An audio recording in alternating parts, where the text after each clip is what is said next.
Hola, feliz viernes. Bueno, vamos a hablar hoy un poquito de cómo está la plantilla del Real Madrid.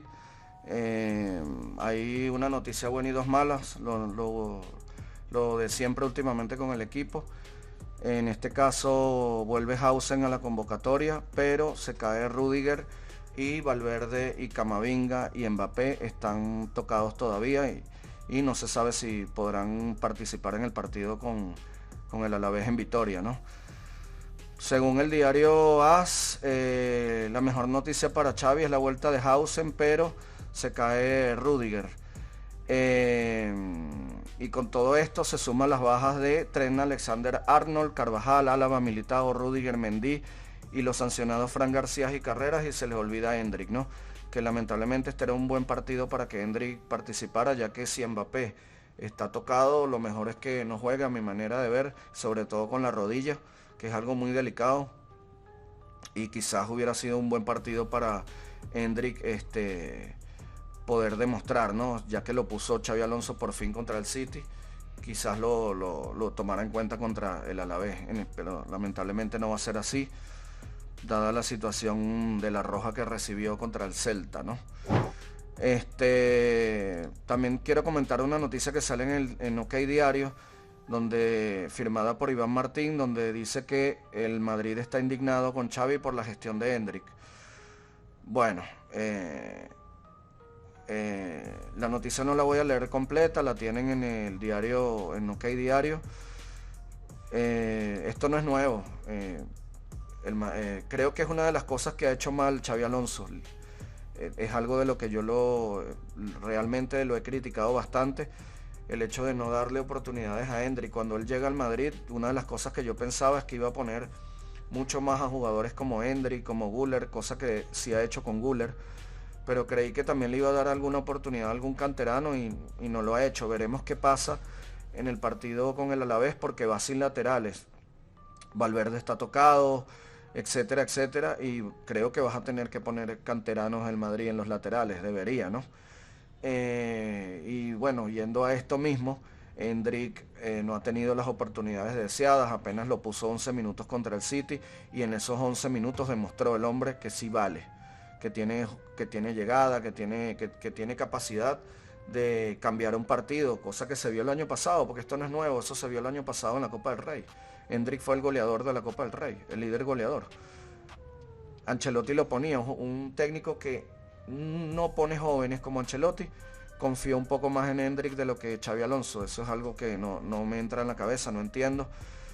Y bueno, esperemos que eso cambie, ya que por fin empezó a ponerlo.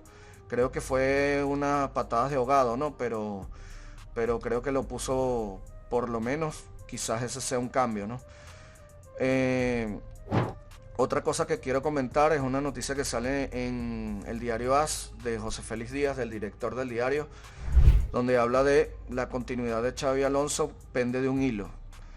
Lo que fue una evidente mejora en cuanto a actitud no bastó para derrotar al Manchester City, ni tampoco en comunión que parece existir entre técnicos y jugadores en los últimos partidos ha servido como argumento para que el equipo blanco recobre juego y físico. Un Madrid a tope de revoluciones no bastó para derrotar a un equipo de Guardiola. En Valdebebas son amigos de hacer los análisis en frío, y lo que han detectado en las últimas semanas es que el equipo no alcanza ni de lejos la plenitud física suficiente. Eso pasó también el año pasado y ha pasado en anteriores muchas lesiones, ¿no? Lo que termina siendo definitivo a la hora de intentar sacar los partidos adelante. Eso es un dato objetivo, tal y como demuestra el hecho de que el Barcelona le haya sacado de los últimos 5 partidos 9 puntos al Madrid. Ante esta situación el dictamen es claro: Xavi se la juega en el próximo partido y después en el siguiente, y más tarde en el que servirá para cerrar el año ante el Sevilla. La duda lleva instalada 2 semanas en la zona noble del Santiago Bernabéu y no termina de desaparecer. Llegados a este punto, los crudos resultados serán los que determinen si el margen de espera para esa mejora que no llega se da por concluido y se procede al cambio de entrenador.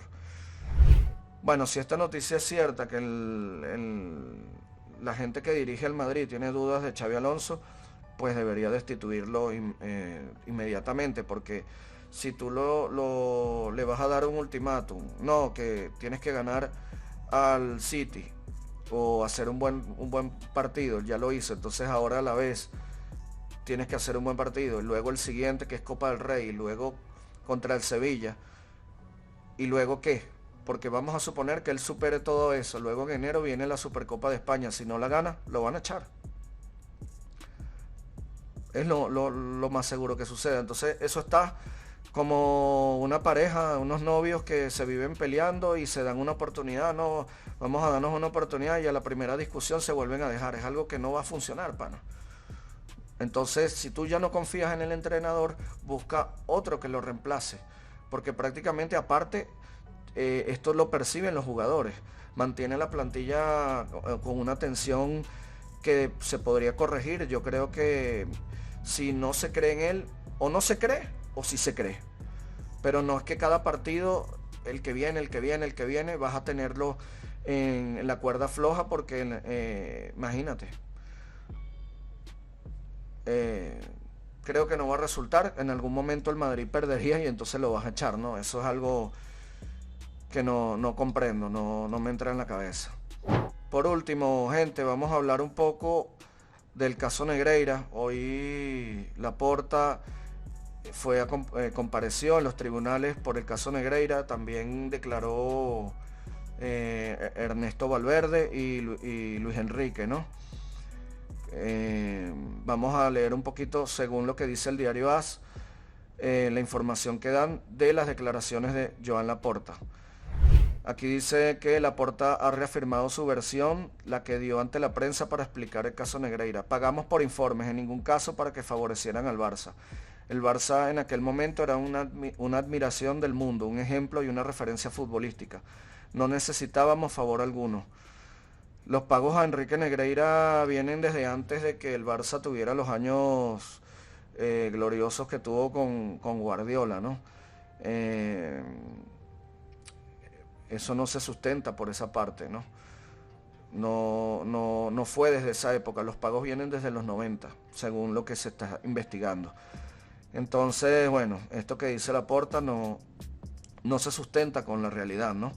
Dice que nunca quisimos alterar la competición. Entonces, ¿para qué le pagaste a un vicepresidente de los árbitros, hermano? Eso es algo que cualquier persona con 4 dedos de frente sabe que no se puede hacer, que es antiético. O sea, el presidente también manifestó que no mantuvo ningún tipo de relación personal con Negreira. De hecho, yo ni conozco a Negreira ni a nadie de su entorno, jamás tuve relación con ellos. Bueno, aquí lo que yo me pregunto es si no tuvo relación y no los conocía ni nada y tal, ¿por qué le cuadruplicó el sueldo? O se lo triplicó, cuadruplicó. El asunto es que se lo subió bastante. ¿Por qué lo hizo? Buena pregunta. Laporta explicó que estos pagos ya formaban parte del funcionamiento interno del club cuando entró en su primera etapa. Sí, pero le subiste el sueldo. Heredé esos pagos, pregunté a la dirección deportiva y nos dijeron que siguiéramos adelante con los informes.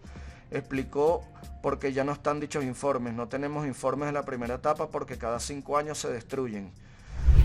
El propio Negreira dijo que nunca hizo un informe en su vida. Eso fue unas declaraciones que están, las pueden buscar en internet para el que no me crea. El propio Negreira dijo que esos informes nunca los hizo él. Los hacía, y era otra cosa que también el Barça le pagaba al hijo. Al hijo le pagaba también por unos informes. El hijo sí los hacía. Pero Enrique Negreira, el padre, no hacía ningunos informes. Entonces a la realidad es que no hay informes, hermano.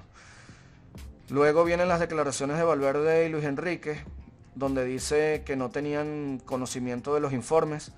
Supuestamente aquí es donde viene lo interesante, porque el Barça, para defenderse, decía que hacían los informes para que los jugadores y el técnico supieran cómo tratar y cómo funcionaba cada árbitro de primera división. Y ellos nunca supieron de los informes. Entonces, ¿para qué se hacían los informes?